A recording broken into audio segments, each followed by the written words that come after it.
India Aghadi की चर्चा छोड़ बीएमसी चुनाव की तैयारी में जुटे उद्धव ठाकरे, जानिए क्या बनाया प्लान।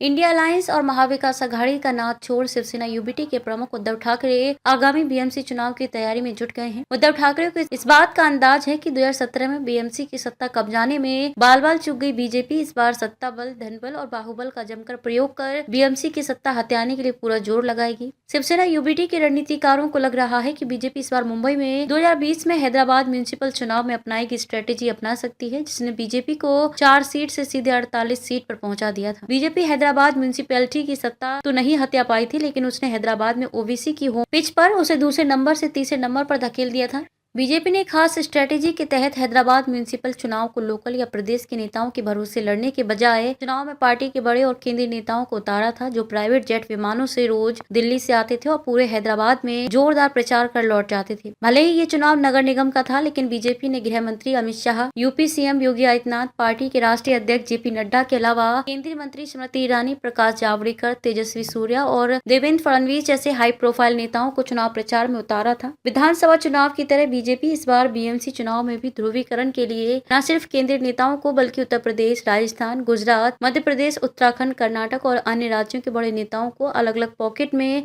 सक्रिय कर सकती है। इसके अलावा बीजेपी के असली मददगार आरएसएस तो है ही। उद्धव ठाकरे और उनके भरोसेमंद नेताओं के बीच इन दिनों मातोश्री मंथन का दौर चल रहा है। ये बात निकल कर आई है कि अगर शिव सैनिकों को जागृत कर दिया गया तो पार्टी के पास धनबल और संसाधनों की कमी नहीं रहेगी। पार्टी की योजना बड़े पैमाने पर अपनी महिला अघाड़ी और लोकाधिकार समिति, भारतीय कामगार सेना, युवा सेना, विद्यार्थी सेना जैसे संलग्न संगठनों को भी एक्टिव करने की है। हो सकता है जल्द ही कुछ नए लोगों को इन संलग्न संगठनों में नई और बड़ी जिम्मेदारी सौंपी जाए। शिव सर्वेक्षण यात्रा का अगला चरण शिवसेना यूबीटी द्वारा मुंबई में शिव सर्वेक्षण यात्रा शुरू की गई थी, जिसके तहत मुंबई के 36 विधानसभा क्षेत्रों के लिए नियुक्त निरीक्षकों ने अपनी रिपोर्ट पार्टी प्रमुख उद्धव ठाकरे को सौंप दी है। अब अगले चरण के तहत 26-29 दिसंबर तक 4 दिन लगातार उद्धव ठाकरे मुंबई की सभी 36 विधानसभा क्षेत्रों के पदाधिकारियों की बैठक लेने वाले हैं। इसमें निरीक्षकों की रिपोर्ट पर चर्चा होगी। वैसे उद्धव ठाकरे के करीबी सांसद संजय राउत पहले ही कह चुके हैं कि शिव सैनिक बीएमसी चुनाव अकेले लड़ने के लिए दबाव बना रहे हैं। हो सकता है उद्धव की शाखाओं के दौरे और अगले 4 दिन चलने वाली बैठक में अकेले चुनाव लड़ने पर सैद्धांतिक फैसला हो जाए।